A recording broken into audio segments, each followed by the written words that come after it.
ધંધુકામાં વીજ વિભાગ સામે ભડકો, ગ્રામજનોએ મચાવ્યો હોબાળો।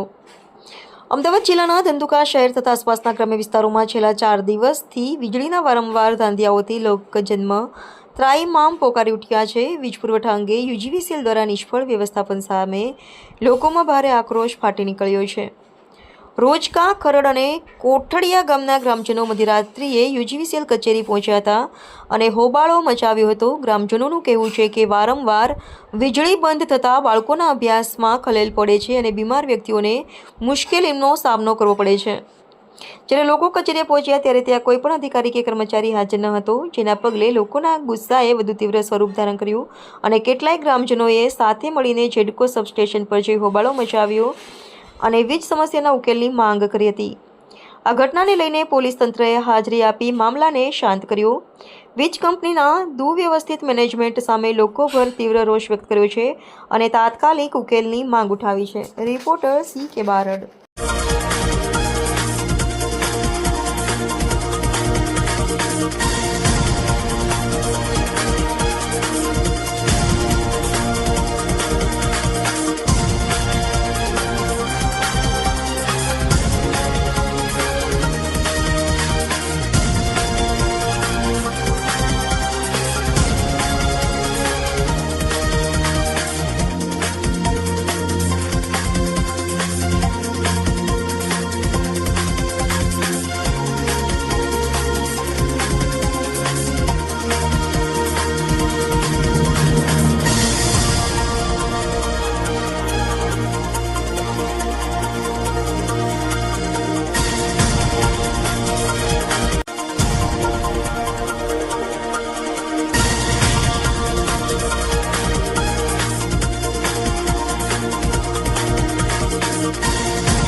આ મહિનામાં મે મહિનામાં તો એટલી બધી મુશ્કેલી પડી, એના બદલે 14 તારીખે એવો પ્રશ્ન બન્યો કે ગામમાં 3 થી 4 કેસ ડિલિવરી ના આવી। એક મોમેડિયનના દીકરાને 2 મહિનાથી ભાવનગર દાખલ કરેલો, 7 થી 8 લાખ રૂપિયાનું ખર્ચ થયો છે। એને પેટીમાં, હજુ પેટીમાં જ છે।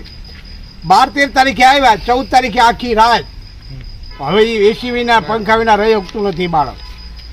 કાલ આખી રાત કાઢી, 15 તારીખની 3:30 વાગે લાઈટ પધારી। આ ગમે મહેનત એમને થોડી જાજી કરી છે, વળી પાછી 1.5 કલાકની કૃપા કરી અને 5 વાગ્યાની કાઢી છે। હજુ પાછી 15 તારીખની આ રાત્રિ આવી ફરીથી, તો હજુ એ તો રિપેર જ કરે છે। આપણે પૂછી કા મોબાઈલ કોઈ ચાલુ રાખતું નથી। અમારું લાઇટ બિલ કેટલું, અમે રોજકાનું લાઇટ બિલ જુઓ દર મહિને કેટલું અમે ભરીએ છીએ। અમે એમને ધાક ધમકી આપવા નથી આવ્યા, પણ સામાન્ય માનવતા તો હોય છે ને। ચોમાસું, ઉનાળો, આ કેવી ધોમ ધકતી ગરમી, થોડી કઈ દયા નહીં।